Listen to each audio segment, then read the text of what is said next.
Good morning बच्चों। हम पढ़ रहे थे गुप्त साम्राज्य। अब तक हमने पढ़ा श्रीगुप्त, घटोत्कच, चंद्रगुप्त प्रथम और समुद्रगुप्त के बारे में।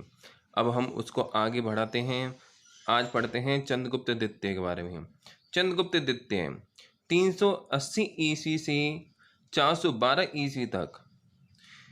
चंद्रगुप्त द्वितीय समुद्रगुप्त का पुत्र था। चंद्रगुप्त द्वितीय समुद्रगुप्त का पुत्र था। उसका नाम देवराज तथा देवगुप्त भी मिलता है। उसने अपने साम्राज्य को विवाह संबंधों और विजयों द्वारा बढ़ाया। इसने अपने साम्राज्य की जो स्थापना की थी वो संबंधों और विजयों के द्वारा आगे की ओर बढ़ाया।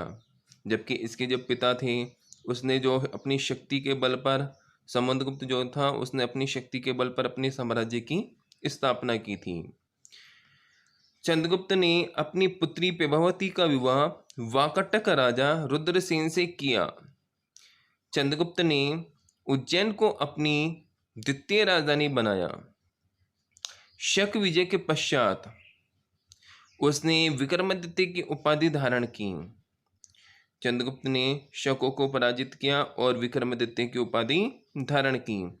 शकों पर विजय के उपलक्ष्य में चंद्रगुप्त द्वितीय ने चांदी के सिक्के चलाए।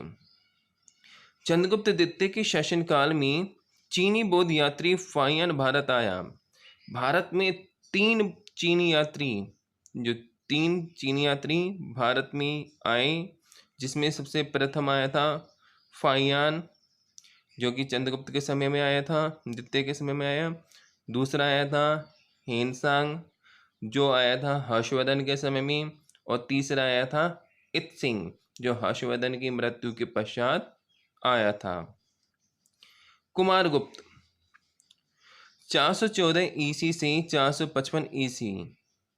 चंद्रगुप्त द्वितीय के बाद उसका पुत्र कुमारगुप्त शासक बना। कुमारगुप्त को ही नालंदा विश्वविद्यालय का संस्थापक माना जाता है। कुमारगुप्त ने नालंदा विश्वविद्यालय की स्थापना की। कौन से विश्वविद्यालय की? नालंदा विश्वविद्यालय की। क्योंकि भारत में पहले एक और विश्वविद्यालय था अपने में, वो था तक्षशिला, और दूसरा है ये नालंदा। उसका राज्य सौराष्ट्र से बंगाल तक फैला था। कुमारगुप्त का जो साम्राज्य है वो सौराष्ट्र से बंगाल तक फैला था। इसके बाद आता है स्कंदगुप्त 455 ईस्वी से 467 ईस्वी। कुमारगुप्त के बाद उसका पुत्र स्कंदगुप्त शासक बना।